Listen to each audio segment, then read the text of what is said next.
Hi friends, welcome back to my channel. ನಾನು ನಿಮ್ಮ ಸುಮ್ಮ. ಇವತ್ತು ನಾನು ನಿಮಗೆ ತೋರಿಸ್ತಾ ಇರೋದು ಒಂದು ರೆಡಿ ಬ್ಲೌಸು, ಅಂದರೆ ಸ್ಟಿಚ್ ಆಗಿರೋ ಬ್ಲೌಸಿಗೆ ನಾನು ವರ್ಕ್ ಯಾವ ಥರ ಮಾಡೋದು ಅಂತ ತೋರಿಸ್ತಾ ಇದ್ದೀನಿ ನಾನು.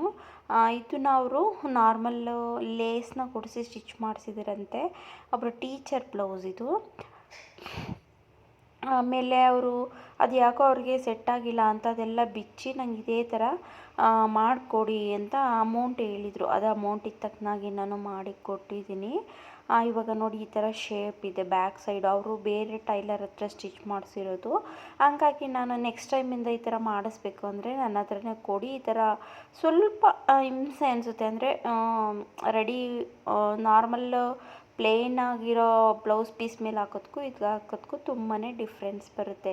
ನೀವೇನಾದರೂ ಹೊಸ್ದಾಗಿ ನೀವು ಎಂಬ್ರಾಯ್ಡ್ರಿ ಕಲಿಬೇಕು ಆಫ್ಲೈನಲ್ಲಿ ಅಂದರೆ ಖಂಡಿತವಾಗ್ಲೂ ನಾನು ಟ್ರೈನಿಂಗ್ನ ಕೊಡ್ತಾಯಿದ್ದೀನಿ. ಈ ನನ್ನ ಕಾಂಟ್ಯಾಕ್ಟ್ ನಂಬರ್ ಬರ್ತಾ ಇದೆಯಲ್ಲ, ಈ ಕಾಂಟ್ಯಾಕ್ಟ್ ನಂಬರ್ಗೆ ನನ್ನನ್ನು ಕಾಂಟ್ಯಾಕ್ಟ್ ಮಾಡಿದ್ರೆ ನಾನು ಎಷ್ಟು ಏನು ಎತ್ತ ಅಂತ ಹೇಳ್ತೀನಿ.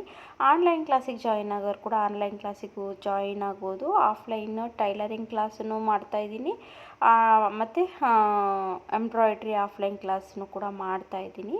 ಹಂಗಾಗಿ ಕೆಲವು ಕಾಲ್ಸ್ಗಳು ಬರ್ತಾ ಇದ್ದಾವೆ, ಅವರವ್ರ ಅನುಕೂಲಕ್ಕೆ ತಕ್ಕಂತೆ ಬರ್ತೀನಿ ಅಂತ ಹೇಳಿದ್ದಾರೆ. ಹಂಗಾಗಿ ಇವಾಗ ನೋಡ್ತಾ ಇದ್ದೀರಾ, ನಾನು ಫಸ್ಟಿಗೆ ಫ್ರೇಮ್ನ ಫಿಕ್ಸ್ ಮಾಡ್ಕೊಂಡಿದ್ದೀನಿ. ಫ್ರಂಟು ಮತ್ತು ಬ್ಯಾಕಿಗೆ ಇದು ಎಲ್ಲ ಡಿಸೈನ್ ಒಂದೇ ಥರ ಬರೋದ್ರಿಂದ ನಾನು ಈ ಥರ ಹಾಕ್ಕೊಂಡೆ. ಬಟ್ಟು ಏನು ಗೊತ್ತಾ, ನನಗೆ ನಾರ್ಮಲ್ ಕ್ಯಾನ್ವಾಸ್ ಹಾಕ್ಕೊಂಡು ಮಾಡೋದೇ ನಂಗೆ ಈಸಿ ಆಯಿತು ಫ್ರೇಮ್ಗಿಂತ. ಅಂದರೆ ಫ್ರೇಮ್ನ ಹೊಸ್ದಾಗಿ ಕಲಿತಿರೋರಿಗೆ ಈ ಥರ ಮಾಡೋದು ಸ್ವಲ್ಪ ಟಫ್ ಅನಿಸುತ್ತೆ. ಅಭ್ಯಾಸ ಇರೋರೆ ಆಲ್ಮೋಸ್ಟ್ ಮಾಡ್ಬೋದು.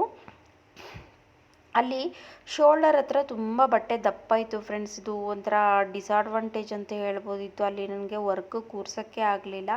ಹಂಗಾಗಿ ಅಲ್ಲೊಂಚೂರು ಗ್ಯಾಪ್ನ ಬಿಟ್ಟಿದ್ದೀನಿ, ಅಲ್ಲಿ ದಾರ ಕೂರಲೇ ಇಲ್ಲ. ಹಂಗಾಗಿ ಇವಾಗ ನೋಡಿದ್ದೀನ ಈ ಥರ ಡಿಸೈನ್ನ ಮಾಡಿದ್ದೀನಿ. ಒಂಥರ ಆರ್ಚ್ ಟೈಪ್ ಅಂತ ಹೇಳ್ಬೋದು ಇದನ್ನ, ಓಕೆನಾ.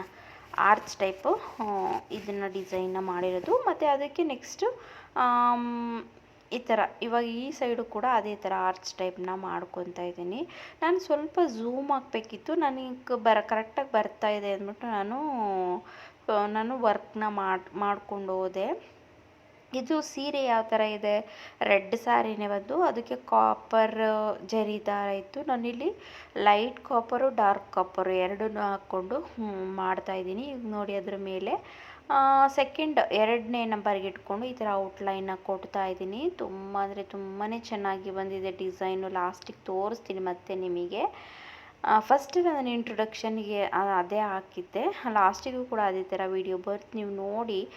ನಾನು ಈಗ ಎಷ್ಟು ತೋರಿಸ್ತಾ ಇದ್ದೀನಿ ಅಷ್ಟೇ ಫ್ರೆಂಡ್ಸ್ ನಾನು ವಿಡಿಯೋ ಮಾಡ್ಕೊಂಡಿರೋದು. ನೆಕ್ಸ್ಟ್ ನಾನು ಮಿಕ್ಕಿರೋದೆಲ್ಲ ನಾನು ಫ್ರೇಮ್ನ ತೆಗೆದು ನಾನು ನಾರ್ಮಲ್ ಕೈಯಲ್ಲೇ ಹಿಡ್ದು ಹಾಕಿರೋ ಅಂಥದ್ದು. ಅದು ಸ್ವಲ್ಪ ವಿಡಿಯೋ ಮಾಡ್ಕೋಬೇಕಿತ್ತು, ನಾನು ವಿಡಿಯೋನೇ ಮಾಡ್ಕೊಳ್ಳಿಲ್ಲ. ಹಂಗಾಗಿ ಲಾಸ್ಟಿಗೆ ನಾನು ಇದಕ್ಕೆ ಸ್ಲೀವ್ಸಿಗೆ ಮಾತ್ರ ಫ್ರೇಮ್ನ ಫಿಟ್ ಮಾಡ್ಕೊಂಡಿದ್ದೆ. ಅದು ಸ್ಲೀವ್ಸಲ್ಲಿ ಯಾವ ಥರ ಮಾಡಿದ್ದೀನಿ ಅಂತ ಫ್ರೇಮ್ ಫಿಟ್ ಮಾಡಿಕೊಂಡ್ರೆ ತುಂಬ ಚೆನ್ನಾಗಿ ಬರುತ್ತೆ. ಬಟ್ ಇದು ಏನು ಗೊತ್ತಾ, ಒಂದೊಂದು ಕಡೆ ತುಂಬ ನೋಡಿ ಗೊತ್ತಾಗ್ತಾ ಇದೆ ನಿಮಗೆ, ಸ್ವಲ್ಪ ರಿಂಕಲ್ಲೆಲ್ಲ ಬರುತ್ತೆ, ಅಷ್ಟು ಸ್ಟಿಫಾಗಿ ಕೂರ್ಸೋಕ್ಕಾಗಲ್ಲ. ಹಂಗಾಗಿ ನಾರ್ಮಲ್ ಪ್ಲೇನ್ ಪೀಸಲ್ಲಿ ಮಾಡ್ತೀವಲ್ಲ, ಅದು ತುಂಬ ನಮಗೂ ಕಡಿಮೆ ಟೈಮ್ ಹಿಡಿಯುತ್ತೆ ಮತ್ತು ಫಾಸ್ಟಾಗಿ ಮಾಡ್ಬೋದು. ಮತ್ತು ಫಿನಿಶಿಂಗು ಇದಕ್ಕಿಂತ ತುಂಬ ಚೆನ್ನಾಗಿ ಬರುತ್ತೆ ಅಂತ ಹೇಳ್ಬೋದು. ಇವಾಗಲೂ ಚೆನ್ನಾಗಿ ಬಂದಿಲ್ಲ ಅಂತಲ್ಲ, ಬಂದಿದೆ, ನೀವೇ ನೋಡ್ತಾ ಇದ್ದೀರಲ್ಲ. ಅವಾಗ ಇನ್ನೂ ತುಂಬಾ ಚೆನ್ನಾಗಿ ಬರುತ್ತೆ ಅಂತ ಹೇಳ್ಬೋದು. ಹಂಗಾಗಿ ನೀವು ನೋಡಿ ಸ್ಲೀವ್ಸ್ ಡಿಸೈನು ನಾನು ಫ್ರೇಮ್ನ ಹಾಕ್ಕೊಂಡಿದ್ದೀನಿ. ಇದಕ್ಕೆ ಫ್ರೇಮ್ನ ಇಷ್ಟಕ್ಕಷ್ಟೇ ಹಾಕ್ಕೊಂಡಿರೋದು ನೋಡಿ. ಇನ್ನು ಬ್ಯಾಕ್ ಸೈಡ್ ಎಲ್ಲ ಫುಲ್ಲು ಖಾಲಿ ಇದೆ, ಮತ್ತು ಫ್ರಂಟ್ ಸೈಡು ಇನ್ನೂ ಆಫು ಖಾಲಿ ಇದೆ. ಅಲ್ಲೆಲ್ಲ ನಾನು ಫಿಲ್ಲಿಂಗ್ನ ಮಾಡ್ಕೋಬೇಕು. ತುಂಬಾ ಟೈಮ್ ಹಿಡಿತು ಅಂತ ಹೇಳ್ಬೋದು ಫ್ರೆಂಡ್ಸ್. ಯಾಕೆ ಅಂದರೆ ನಾನು ಕೈಯಲ್ಲಿ ಹಿಡಿದು ಮಾಡಿದ್ನಲ್ವ, ಹಂಗಾಗಿ ಸ್ವಲ್ಪ ಟೈಮ್ ಜಾಸ್ತಿನೇ ಹಿಡೀತು. ಬಟ್ ಇವಾಗ ನಾವು ಒಂದು ಕೆಲಸ ಅಂತ ಒಪ್ಕೊಂಡ್ಮೇಲೆ ನಮ್ಮದು ಟೈಮ್ ಹಿಡಿಯಿತು ಹಂಗೆ ಹಿಂಗೆ ಅನ್ನೋಕ್ಕಾಗಲ್ಲ. ಅವ್ರಿಗೆ ನೀಟಾಗಿ ನಾವು ಮಾಡಿಕೊಡ್ಬೇಕಾಗುತ್ತೆ. ಹಂಗಾಗಿ ನಾನು ಇವಾಗ ಈ ಥರ ಫಿಲ್ನ ಮಾಡಿಕೊಂಡು ಸಿಂಗಲ್ ಲೀಫ್ನ ಹಾಕಿದ್ದೀನಿ. ಕಾಪರ್ ಕಲರಲ್ಲಿ ಔಟ್ಲೈನ್ ಕೊಟ್ಟು ಈ ಥರ ಸಿಂಗಲ್ ಲೀಫ್ನ ಹಾಕ್ತಾ ಹೋಗಿದ್ದೀನಿ. ಡಿಸೈನ್ ಅಂತೂ ತುಂಬ ಅಂದರೆ ತುಂಬಾ ಚೆನ್ನಾಗಿ ಬಂದಿದೆ. ಅದನ್ನು ನಾನು ನಿಮಗೆ ತೋರಿಸ್ತೀನಿ ಲಾಸ್ಟಿಗೆ ಯಾವ ಥರ ಬಂದಿದೆ ಏನು ಎತ್ತ ಅಂತ. ನಾನು ಮುಂಚಿತವಾಗಿ ಹೇಳಿರೋ ಥರನೇ ನಿಮಗೆ ಆನ್ಲೈನ್ ಕ್ಲಾಸ್ ಆಫ್ಲೈನ್ ಕ್ಲಾಸ್ ಎಲ್ಲ ಅವೈಲೇಬಲ್ ಇದೆ. ನೀವು ಯಾವುದಕ್ಕೆ ಜಾಯಿನ್ ಆಗ್ತೀರಾ ಅದಕ್ಕೆ ನಿಮ್ಮ ಇಷ್ಟದ ಥರ ಜಾಯಿನ್ ಆಗ್ಬೋದು.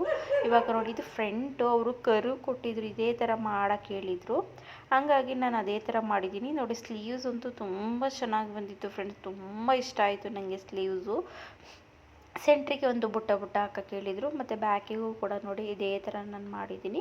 ಈ ಥರ ಫಿನಿಶಿಂಗ್ ಬಂದಿದೆ. ಓಕೆನಾ? ವಿಡಿಯೋ ಇಷ್ಟ ಆದರೆ ಲೈಕ್ ಮಾಡಿ, ಶೇರ್ ಮಾಡಿ, ಸಬ್ಸ್ಕ್ರೈಬ್ ಮಾಡಿಕೊಂಡು ಸಪೋರ್ಟ್ನ ಮಾಡಿ ನನ್ನ ಚಾನಲ್ನ. ಇನ್ನು ಮುಂದೆ ನನ್ನ ಕೈಲಾದಷ್ಟು ವಿಡಿಯೋಗಳನ್ನ ಹಾಕಬೇಕು ಅಂತ ಅಂದ್ಕೊಂಡಿದ್ದೀನಿ. ಅಲ್ಲಿ ನನ್ನ ಶಾಪಲ್ಲಿ ರಾ ವಿಡಿಯೋ ಹಾಕೋಕ್ಕಾಗಲ್ಲ ಫ್ರೆಂಡ್ಸ್. ಯಾಕೆಂದರೆ ತುಂಬ ಅಂದರೆ ತುಂಬಾ ಡಿಸ್ಟರ್ಬೆನ್ಸ್ ಬರುತ್ತೆ. ಅಲ್ಲಿ ವೆಹಿಕಲ್ಲು ತುಂಬಾ ಓಡಾಡುತ್ತೆ, ಚಾನ್ಸೇ ಇಲ್ಲ ಅಂತ ಅಂದ್ಕೊಂಡಿದ್ದೀನಿ. ನೋಡಿ, ಸ್ಯಾರಿ ಬಂದು ಈ ಥರ ರೆಡ್ ಇದೆ. ಇದು ಅವರು ಇದೇ ಸ್ಯಾರಿ, ಇದೊಂದು ಸ್ಯಾರಿಗೆ ಮಾತ್ರ ಹಾಕೋಕ್ಕಾಗುತ್ತೆ. ಅಟ್ಲೀಸ್ಟ್ ಇದಕ್ಕೆ ಒಂದು 2-3 ಕಲರ್ನ ಮಿಕ್ಸ್ ಮಾಡ್ಕೊಂಡಿದ್ರೆ ಒಂದು 2-3 ಕಲರ್ದು ಸ್ಯಾರಿಗೆ ವೇರ್ ಮಾಡ್ಬೋದಿತ್ತು. ಇದು ಬಂದ್ಬಿಟ್ಟು ವೈಟ್ ಕಲರ್ ಅಲ್ಲ, ಕ್ರೀಮ್ ಕಲರ್ ಬ್ಲೌಸ್ ಪೀಸು. ತುಂಬ ಅಂದರೆ ತುಂಬಾ ಚೆನ್ನಾಗಿ ಬಂದಿದೆ. ನೋಡಿ, ನಿಮಗೆ ಹೆಂಗೆ ಅನ್ನಿಸ್ತು ಅಂತ ಹೇಳಿ.